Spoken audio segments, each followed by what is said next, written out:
मेरे चैनल पर आप सभी का हार्दिक स्वागत करता हूं।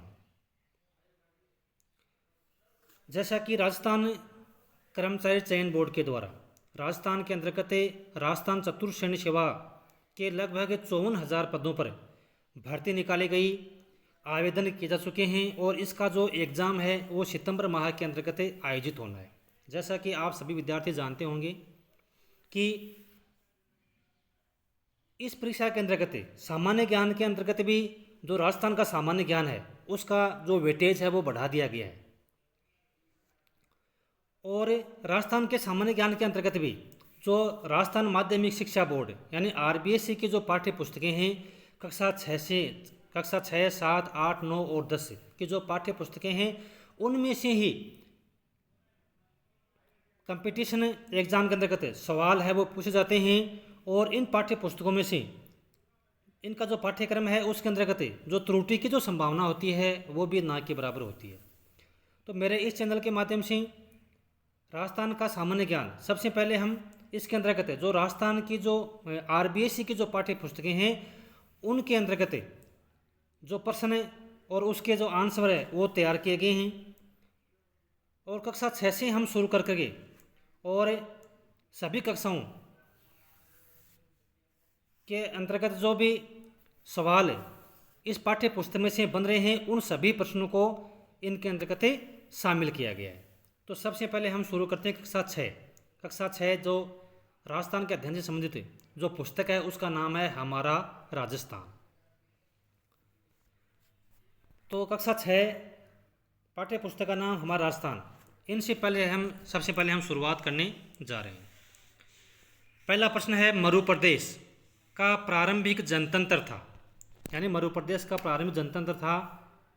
इसमें 5 ऑप्शन दिए हुए हैं, शकु, आर्यों, कुषाणों, यूनानियों या अनुत्तरीय, इनमें से कोई नहीं है। तो इसका जो आंसर है वो है आर्यों, यानी मरु प्रदेश का जो प्रारंभिक जो जनतंत्र था वो क्या था, वो आर्यों का था। दूसरा प्रश्न है मरु प्रदेश में शामिल क्षेत्र थे, यानी मरु प्रदेश का जो क्षेत्र है इसके अंतर्गत कौन कौन से क्षेत्र आते हैं। बीकानेर, नागौर, चूरू, जैसलमेर और गंगानगर, यानी ये 5 इसमें जो जिले दिए हैं इनमें से कौन सा जो क्षेत्र है वो मरु प्रदेश के अंतर्गत शामिल है। तो इसके अंतर्गत जो 5वें ऑप्शन है वो मरु प्रदेश के अंतर्गत ही शामिल है, यानी बीकानेर, नागौर, चूरू, जैसलमेर और गंगानगर, ये जो सभी जिले हैं ये मरु प्रदेश के अंतर्गत ही आते हैं। तीसरा प्रश्न है मरु प्रदेश के विस्तार से कौन से जनपद का निर्माण हुआ है। तो मरु प्रदेश का जो विस्तार हुआ है उनसे कौन से जनपद का निर्माण हुआ है। कुरु, मद्र, जांगल और मत्स्य। तो इसमें मत्स्य को हम शामिल नहीं करेंगे, बाकी ये जो 3 जनपद हैं वो मरु प्रदेश के विस्तार के अंतर्गत ही इनका निर्माण हुआ है। कुरु, मद्र और जांगल, इन तीनों का निर्माण मरु प्रदेश के विस्तार से ही हुआ है। अगला प्रश्न है मरु प्रदेश का प्राचीन ग्रंथों में वर्णन मिलता है, यानी मरु प्रदेश का जो वर्णन है वो प्राचीन ग्रंथ में निम्न में से किस में मिलता है। ऋग्वेद में मिलता है, रामायण में मिलता है, चरक संहिता में मिलता है, महाभारत में मिलता है, वृहद संहिता में मिलता है या राजतरंगिणी में मिलता है। तो निम्नलिखित में से इनमें से किस में है वो कौन से प्राचीन ग्रंथ के अंतर्गत मरु प्रदेश का वो वर्णन मिलता है। तो इनमें से जो आंसर है वो आंसर इसमें सी सही है, यानी सभी में मरु प्रदेश का जो वर्णन है वो इन सभी प्राचीन ग्रंथों में इसका वर्णन मिलता है, यानी ऋग्वेद में मिलता है, रामायण में मिलता है, चरक संहिता में मिलता है, महाभारत में मिलता है, बृहद संहिता में मिलता है और राजतरंगिणी में मिलता है, यानी सभी के अंतर्गत मरु प्रदेश का वर्णन मिलता है। अगला प्रश्न है जांगल जनपद में वर्तमान की दृष्टि से कौन सा क्षेत्र शामिल है, यानी जो जांगल जनपद है उसमें वर्तमान की दृष्टि से कौन सा जो क्षेत्र है वो शामिल है। बीकानेर, नागौर, जोधपुर और अजमेर। तो इसके अंतर्गत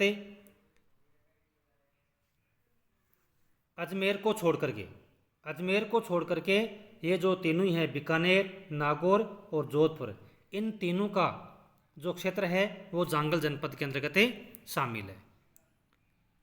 पांचवा प्रश्न है, छठा प्रश्न है, जांगल प्रदेश यानी जांगल प्रदेश जो जनपद है की राजधानी था। जांगल प्रदेश की राजधानी कौन सी थी? जांगलू, नेहड़ी, अहिछत्रपुर, बीकानेर या इनमें से कोई नहीं। तो अहिछत्रपुर, जांगल प्रदेश की जो राजधानी है वो कहाँ थी? वो अहिछत्रपुर थी। प्रश्न नंबर 7 है, अहिछत्रपुर वर्तमान के किस स्थान का प्रतिनिधित्व करता है? यानी अहिछत्रपुर है वो वर्तमान में कौन सा स्थान है वो इसके लिए जाना जाता है? तो नागौर। अहिछत्रपुर है वर्तमान में क्या है? नागौर जो जिला है, नागौर जो क्षेत्र है वो अहिछत्रपुर के अंतर्गत प्राचीन काल में जाना जाता था। तो अहिछत्रपुर वर्तमान में कौन सा स्थान है? नागौर। अगला प्रश्न है, पौराणिक मान्यताओं के अनुसार भगवान श्री कृष्ण एवं बलराम किस जनपद क्षेत्र से गुजरे थे? तो पौराणिक मान्यताओं के अनुसार भगवान श्री कृष्ण और बलराम है वो किस जनपद क्षेत्र से गुजरे थे? तो वो थे जांगल। तो पौराणिक मान्यताओं के अनुसार श्री कृष्ण और बलराम जनपद जांगल जनपद के क्षेत्र से गुजरे थे। 9वां प्रश्न है, मत्स्य जनपद के संबंध में सत्य कथन है। मत्स्य जनपद के संबंध में सत्य कथन है, इसका जो उल्लेख है वो ऋग्वेद में मिलता है। महाभारत में मत्स्य जनपद की जो राजधानी है वो विराटनगर, जिसको बैराट भी हम कहते हैं, वहाँ थी। इसका वर्णन चीन यात्री युआनचांग ने किया था। और चौथा ऑप्शन है, यह जनपद अलवर व जयपुर के मध्य स्थित था। तो इसमें 4 ऑप्शन है इसमें कि मत्स्य जनपद का इसमें सत्य कथन है कौन सा है कि इसका उल्लेख है वो ऋग्वेद में मिलता है। महाभारत में जनपद की राजधानी विराटनगर थी, या बैराट यानी विराटनगर का नाम ही दूसरा बैराट है, और इसका जो वर्णन है वो चीनी यात्री युआनचांग ने किया था। और यह जनपद अलवर व जयपुर के मध्य स्थित था। तो इसका जो सही आंसर है वो इसमें चारों ही इसमें सही हैं, यानी जो 4 कथन है चारों सही है इसमें। पहला कौन सा है? पहला है इसमें इसका उल्लेख है वो ऋग्वेद में मिलता है। दूसरा है महाभारत काल में इसकी जो राजधानी थी वो विराटनगर या बैराट थी, इसका वर्णन है वो चीनी यात्री युआनचांग ने किया था। और यह जनपद है वो अलवर व जयपुर के मध्य स्थित था। तो ये चारों ही कथन इसमें सही है। अगला प्रश्न है, मौर्यकालीन राजस्थान में मुख्य जनपद थे। तो मौर्यकालीन राजस्थान के अंतर्गत मुख्य जनपद थे योधे, अर्जुनायन, मालव और शिवी। ये प्रमुख मुख्य जनपद थे मौर्योत्तर कालीन के अंतर्गत। अगला प्रश्न है, राजस्थान के भरतपुर, धौलपुर, करौली के भूभाग प्राचीन जनपद के भाग थे, यानी प्राचीन कौन से जनपद के भाग थे? और इसकी राजधानी थी वो मथुरा थी। तो राजस्थान का जो भरतपुर, धौलपुर, करौली का जो भूभाग है यह प्राचीन काल के अंतर्गत जो सूरसेन है, सूरसेन जनपद के ही भाग थे। और सूरसेन जो जनपद है इसकी जो राजधानी थी वो कहाँ थी? वो मथुरा थी। तो सूरसेन जो जनपद है उसकी राजधानी मथुरा थी, और इसके अंतर्गत भरतपुर, धौलपुर, करौली के जो प्राचीन भूभाग है वो सूरसेन जनपद के अंतर्गत ही आता था। अगला प्रश्न है, सिकंदर के आक्रमण के पश्चात अपनी स्वतंत्रता को सुरक्षित रखने को उत्सुक पंजाब और टक की जो जातियाँ जो राजस्थान में आकर के बस गई। तो सिकंदर के आक्रमण के बाद में अपने स्वतंत्रता को सुरक्षित रखने की उत्सुकता से पंजाब और टक की जो जातियाँ थी वो राजस्थान में कहाँ आकर के बसी थी? तो वो राजस्थान में आकर के बसी थी मालव में, शिवी में और अर्जुनायन। इन 3 क्षेत्रों के अंतर्गत ये जो जातियाँ थी पंजाब और टक की जो जातियाँ थी वो सिकंदर के आक्रमण के पश्चात यहाँ आकर के बस गई थी, मालव, शिवी और अर्जुनायन। अगला प्रश्न है, बयाना प्रशस्ति में नामक राजवंश का वर्णन मिलता है। तो बयाना जो प्रशस्ति है उसके अंतर्गत सूरसेन नामक राजवंश का यहाँ पर वर्णन मिलता है। मेवाड़, जिसको मेदपाट भी कहते हैं, प्रागवाट भी कहते हैं, का प्राचीन रूप कौन सा जनपद था? तो मेवाड़ जिसको मेदपाट के नाम से भी जाना जाता है, उसका जो प्राचीन रूप था वो कौन सा जनपद था? तो वो था शिवी। तो मेवाड़ या मेदपाट का जो प्राचीन रूप था वो कौन सा जनपद था? वो शिवी जनपद था। अगला प्रश्न है, शिवी जनपद की राजधानी मध्यमिका या मध्यमिका थी, जिनके अवशेष कहाँ से मिले? तो शिवी जनपद की जो राजधानी है वो कहाँ थी? वो मध्यमिका या मध्यमिका थी। तो इस बात के जो अवशेष हैं वो कहाँ मिलते हैं? तो इसके जो अवशेष हैं वो नगरी से हमें मिलते हैं। भरतपुर अलवर के अर्जुनायनों ने किन के साथ मिलकर के विदेशी क्षत्रपों यानी शक जाति के जो लोग थे उनको हराया था? तो भरतपुर और अलवर के जो अर्जुनायन हैं उन्होंने मालवों के साथ मिलकर के और विदेशी जो क्षत्रपों हैं यानी शक जाति को उन्होंने हराया था। मालवों की शक्ति का प्रमुख केंद्र था, तो मालवों की जो शक्ति का प्रमुख केंद्र था वो था जयपुर। मालवों की शक्ति का जो प्रमुख केंद्र था वो कहाँ था? वो जयपुर था। मालवा क्षेत्र का भाग था, मालवा क्षेत्र का भाग था अजमेर, टोंक, मेवाड़, प्रतापगढ़ और झालावाड़। तो इसके जो सारे ऑप्शन सही हैं इसमें। मालवा जो क्षेत्र है उसके मालवा क्षेत्र वो कहाँ फैला हुआ था? तो अजमेर, टोंक, मेवाड़, प्रतापगढ़ और झालावाड़। या हम कह सकते हैं कि अजमेर, टोंक, मेवाड़, प्रतापगढ़ और झालावाड़ ये मालवा क्षेत्र का ही भाग था। 19वां प्रश्न है, मालवों की दिग्विजय का यूप अभिलेख में लगा हुआ है, यानी कहाँ लगा हुआ है? तो मालवों की दिग्विजय का जो यूप अभिलेख है वो कहाँ लगा हुआ है? नगरी चित्तौड़गढ़ में, बड़ली चित्तौड़गढ़ में, आहड़ उदयपुर में, नानसा भीलवाड़ा में, या इनमें से कोई नहीं। तो मालवों की दिग्विजय का जो यूप अभिलेख है वो नानसा भीलवाड़ा में लगा हुआ है। मालवों की दिग्विजय का जो यूप अभिलेख है वो नानसा भीलवाड़ा में लगा हुआ है। 20वां प्रश्न है, योद्ध के संबंध में सत्य कथन बताइए। यानी ये योद्ध क्या था, इसके संबंध में सत्य कथन है कौन सा है? उत्तरी राजस्थान का एक शक्तिशाली गणतंत्रीय कबीला था। उत्तर राजस्थान से कुषाण शक्ति को नष्ट किया था। 5वीं सदी के बाद हूण आक्रमण ने गणतंत्रीय व्यवस्था को समाप्त कर दिया था और भरत संहिता में इनके पतन का वर्णन मिलता है। तो इसके अंतर्गत जो चारों ही ऑप्शन है वो सही है। योद्ध के संबंध में क्या है कि यह उत्तरी राजस्थान का एक शक्तिशाली गणतंत्रीय कबीला था। उत्तर राजस्थान से कुषाण शक्ति को योद्ध ने नष्ट किया था और 5वीं सदी के बाद हूण आक्रमण ने गणतंत्र व्यवस्था को समाप्त कर दिया। और योद्ध के संबंध में इनका जो पतन का जो वर्णन है वो कहाँ मिलता है? वो भरत संहिता में मिलता है। अगला प्रश्न है, मेवाड़ के गुहिल राजवंश की कौन सी राजधानी थी? तो मेवाड़ के जो गुहिल राजवंश है इनकी राजधानी कौन सी थी? नागदा, आहड़, कल्याणपुर और चित्तौड़गढ़। तो इसके चारों ही ऑप्शन सही है इसमें। यानी मेवाड़ के जो गुहिल राजवंश हैं इनकी राजधानी वो नागदा भी रह चुकी है, आहड़ भी रह चुकी है, कल्याणपुर भी रह चुकी है और चित्तौड़गढ़ भी रह चुकी है। अगला प्रश्न है, बांगड़ प्रदेश में कौन सा क्षेत्र आता है? तो बांगड़ जो प्रदेश है उसके अंतर्गत नरहड़, भादरा, नौहरा, कन्ना, यानी उत्तरी राजस्थान के अंतर्गत जो नरहड़ है, भादरा है, नौहरा है और कन्ना, ये जो क्षेत्र है वो बांगड़ प्रदेश के अंतर्गत यह क्षेत्र आता है। अगला प्रश्न है, किस वंश के बूंदा के नाम पर बूंदी का नामकरण हुआ था? तो किस वंश के यानी बूंदी का जो नामकरण है वो बूंदा के नाम पर हुआ। तो ये बूंदा थे वो कौन से वंश के थे? तो ये मीणा वंश के थे। बूंदा थे ये मीणा वंश के थे और मीणा वंश के बूंदा के नाम पर ही बूंदी का नामकरण हुआ था। अब है देखो इसमें असंगत को बताइए, यानी जो मेल नहीं खाता है। तो ढूंढाड़ का जो क्षेत्र है, जयपुर के आसपास का जो क्षेत्र है वो ढूंढाड़ के नाम से जाना जाता है। हाड़ौती का जो क्षेत्र है, कोटा बूंदी के आसपास का जो क्षेत्र है वो हाड़ौती के नाम से। डूंगरपुर और बांसवाड़ा के जो आसपास का जो क्षेत्र है वो वागड़ के नाम से। तो इसमें देखो ये जो मेवात है यानी उदयपुर के जो आसपास का जो क्षेत्र है वो मेवात के नाम से नहीं जाना जाता है, यानी मेवाड़ के नाम से वो जाना जाता है। तो इसमें मेवात है ये इसमें असंगत है।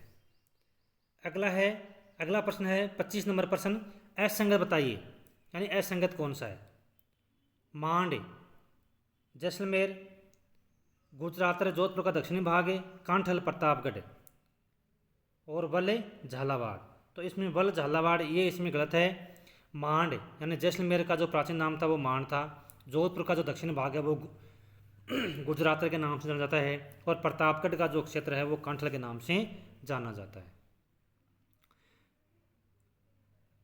अगला प्रश्न है, हसन खां मेवाती ने किस युद्ध में वीरता दिखाई थी। तो हसन खां मेवाती ने खानवा के युद्ध में वीरता दिखाई थी। पुरातात्विक क्षेत्र में शामिल है। अगला प्रश्न है, पुरातात्विक स्रोत में शामिल है। तो पुरातात्विक स्रोत में कौन कौन से स्रोत आते हैं। अभिलेख है, मुद्रा है, स्मारक है, उत्खनन सामग्री है, ये सारे पुरातात्विक स्रोत में ही आते हैं। तो पुरातात्विक स्रोत में कौन कौन से स्रोत आते हैं। अभिलेख है, मुद्रा है, स्मारक है और उत्खनन सामग्री, ये सारे पुरातात्विक स्रोत में ही शामिल है। 28 नंबर प्रश्न है, सत्य कथन कूट का चयन कीजिए। सत्य कथन कूट का चयन कीजिए। घटियाली अभिलेख प्रतिहारों की जानकारी देता है, और दूसरा कथन है बिजोलिया अभिलेख चौहानों की प्रारंभिक जानकारी देता है। तो देखो इसमें दो कथन दिए गए हैं और इसमें सही कूट का चयन करना है कि क्या कथन ये एक सही है, या कथन दो सही है, या दोनों ही सही हैं, या दोनों ही सही नहीं है। तो इसके अंतर्गत जो कथन है एक और दो ये दोनों ही सही है, यानी घटियाली अभिलेख है वो प्रतिहारों की जानकारी देता है, बिजोलिया अभिलेख है ये चौहानों की प्रारंभिक जानकारी देता है। दोनों ही प्रश्न इसमें दोनों ये जो कथन है वो सही है। यानी जो घटियाली अभिलेख है ये प्रतिहारों की जानकारी देता है, और बिजोलिया अभिलेख है ये चौहानों की प्रारंभिक जानकारी देता है।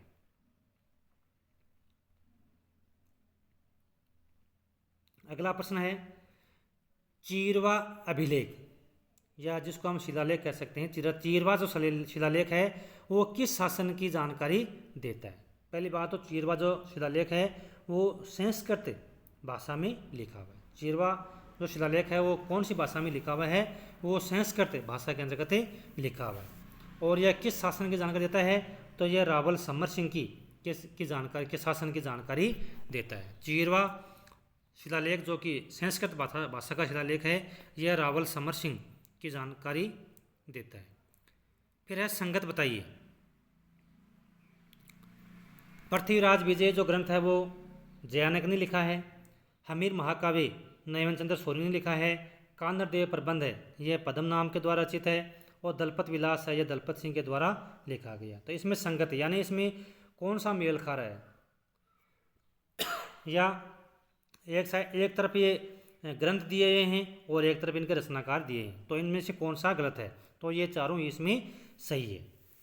यानी पृथ्वीराज विजय वो जयानक ने लिखा है, हमीर महाकाव्य नयन चंद्र सूर्य ने लिखा है, कानरदेव प्रबंध पद्म नाम ने लिखा है, और दलपत विलास है ये दलपत सिंह ने लिखा है। चारों ही जो ग्रंथ है और इनके जो रचनाकार हैं वो चारों ही इसमें सही है। अगला प्रश्न है, कर्नल जेम्स टोड की पुस्तक है, यानी कर्नल जेम्स टोड के द्वारा कौन सी पुस्तकें लिखी गई है। Annals and antiquities of Rajasthan, या पश्चिमी भारत की यात्रा, इन दोनों में से कौन सी पुस्तक है वो कर्नल जेम्स टोड के द्वारा लिखी गई है। तो ये दोनों ही पुस्तकें हैं इसमें कर्नल जेम्स टोड के द्वारा लिखी गई हैं। प्रश्न नंबर 32 है, सत्य कथन कूट का चयन कीजिए। वीर विनोद कवि राजा श्यामलदास के द्वारा, मारवाड़ राज्य का इतिहास है वो विश्वेश्वर नाथ रेऊ के द्वारा, यानी इनमें से कौन सा सही है। तो एक और दो दोनों ही सही है। इसमें वीर विनोद है वो श्यामलदास के द्वारा लिखा गया है, और मारवाड़ राज्य का जो इतिहास है वो विश्वेश्वर नाथ रेऊ के द्वारा लिखा गया है। गौरीशंकर हीराचंद ओझा ने कौन सी रियासतों का इतिहास लिखा था। गौरीशंकर हीराचंद ओझा ने कौन सी रियासतों का इतिहास लिखा था। जोधपुर, सिरोही, जैसलमेर, डूंगरपुर, बांसवाड़ा और प्रतापगढ़। तो गौरीशंकर हीराचंद ओझा ने इन सभी रियासतों का जो इतिहास है वो हीराचंद ओझा के द्वारा ही लिखा गया है। अगला प्रश्न है, वंश भास्कर के लेखक कौन थे। चार ऑप्शन है इसमें, बांकीदास, श्यामलदास, सूर्यमल मिश्रण और दयालदास। तो सूर्यमल मिश्रण के द्वारा वंश भास्कर लिखा गया है। प्रशंसा में लिखे गए अभिलेख को कहा जाता है। तो प्रशंसा में लिखे गए अभिलेख को प्रशस्ति पत्र कहा जाता है। मानव ने धातुओं में सर्वप्रथम किसका उपयोग किया गया था? तो मानव में जो भी धातुएं हैं, सोना, चांदी, तांबा, लोहा, एल्यूमिनियम, इनमें सबसे पहले मानव ने तांबा धातु का उपयोग प्रारंभ किया था। ताम्र सभ्यता नहीं है। कालीबंगा, गणेश्वर, आहड़ और सोनारी, तो इसमें जो सोनारी है ये ताम्र सभ्यता नहीं है। बाकी जो ये तीनों है, कालीबंगा, गणेश्वर और आहड़, ये तीनों ही ताम्र सभ्यता है। फिर है असंगत बताइए, यानी सभ्यता स्थल और जिला, इनमें से कौन सा मेल नहीं खा रहा है? तो सोनारी झुंझुनू, दर भरतपुर, नगर चित्तौड़गढ़, रेड टोंक, तो इनमें से ये तीन सही हैं। सोनारी है वो झुंझुनू में है, दर है वो भरतपुर में है, रेड है वो टोंक में है। जबकि ये सी नंबर है, ये इसमें ये कथन, ये सभ्यता और ये स्थल है, ये सही नहीं है। अगला प्रश्न है, राजस्थान में दृष्टदत्ती एवं सरस्वती नदी की घाटी में पुराविद अमलानंद घोष ने कितने पुरास्थलों की खोज की थी? तो लगभग 25 के लगभग इसमें पुरास्थलों की खोज की गई थी अमलानंद घोष के द्वारा। लगभग 25 पुरास्थलों की खोज की गई थी। कालीबंगा से प्राप्त साक्ष्य नहीं है। गाय के मुख वाले प्याले, तांबे के बैल, कांसे का दर्पण और लेम्पिस लाजुली, तो इसमें लेम्पिस लाजुली इसमें ये प्राप्त साक्ष्य इसमें नहीं है। बाकी गाय के मुख वाले प्याले भी मिले हैं, तांबे के बैल भी मिले हैं और कांसे का दर्पण भी मिला है। अगला प्रश्न है, हाथी दांत का कंघा एवं कांच के मणियां किस सभ्यता से मिले थे? तो ये कालीबंगा सभ्यता से मिले थे। हाथी दांत का कंघा एवं कांच की जो मणियां हैं ये कालीबंगा सभ्यता से मिले थे। आहड़ सभ्यता को 10वीं 11वीं सदी में किस नाम से जाना जाता था? तो आहड़ जो सभ्यता है जो कि उदयपुर में स्थित है, यह 10वीं 11वीं सदी में किस नाम से जाना जाता था? तो यह आघाटपुर के नाम से जाना जाता था, ये आहड़ सभ्यता। अगला प्रश्न है, उदयपुर में आहड़ या बेड़च नदी के किनारे विकसित सभ्यता को स्थानीय लोग किस नाम से जानते थे? तो उदयपुर में जो आहड़ या जो बेड़च नदी है, उसके किनारे जो विकसित सभ्यता है वो स्थानीय लोग हैं वो किस नाम से जानते थे? तो वो धूलकोट के नाम से जानते थे। अगला प्रश्न है, आहड़ सभ्यता के संबंध में निम्न कथनों पर विचार कीजिए। यहाँ के जो घर है वो पत्थर मिट्टी की ईंटों से बने थे। घरों की छत बांस और केलों से बनी होती थी। एक साथ 6 चूल्हे मिले हैं। यहाँ पर तांबा पिघलाया जाता था। तो इसमें ये चारों ही कथन सही हैं। आहड़ सभ्यता के संबंध में यहाँ के घर पत्थरों या मिट्टी के ईंटों से बने हुए थे। घरों की छत बांस और केलों से बनी होती थी। एक साथ 6 चूल्हे इसमें मिले हैं। यहाँ तांबा पिघलाया जाता था। अगला है, सत्य कथन बताइए। आहड़वासी बर्तन बनाने की कला में दक्ष थे। आहड़ से तस्तरियाँ, दीपक, धूपदानियाँ, कटोरियों के अवशेष मिले हैं। यहाँ से 8 पंचमार्क मुद्रा प्राप्त हुई है और 26 किस्म के मणि इसमें प्राप्त हुई है। तो इसके अंतर्गत है ऑप्शन 1, 2 और ये 4 इसमें सही है। 3 नंबर ऑप्शन है इसमें गलत है। यानी आहड़वासी बर्तन बनाने की कला में दक्ष थे और आहड़ से तस्तरियाँ, दीपक, धूपदानियाँ, कटोरियों के अवशेष भी मिले हैं और इसमें 26 किस्म के मणि है वो प्राप्त हुए। अगला प्रश्न है, भगवानपुरा सभ्यता स्थल किस स्थल से संबंधित है? तो भगवानपुरा सभ्यता स्थल है ये आहड़ सभ्यता से संबंधित है। अगला प्रश्न है, 11 कमरों वाला भवन या दुर्ग किस सभ्यता स्थल से मिला है? तो 11 कमरों वाला भवन या दुर्ग वो बालाथल सभ्यता के स्थल से मिला है। तो आज की इस क्लास में हम इतने ही प्रश्नों का अध्ययन करेंगे। बाकी आगे के जो सवाल हैं उनका हम अगली क्लास के अंतर्गत अध्ययन करेंगे।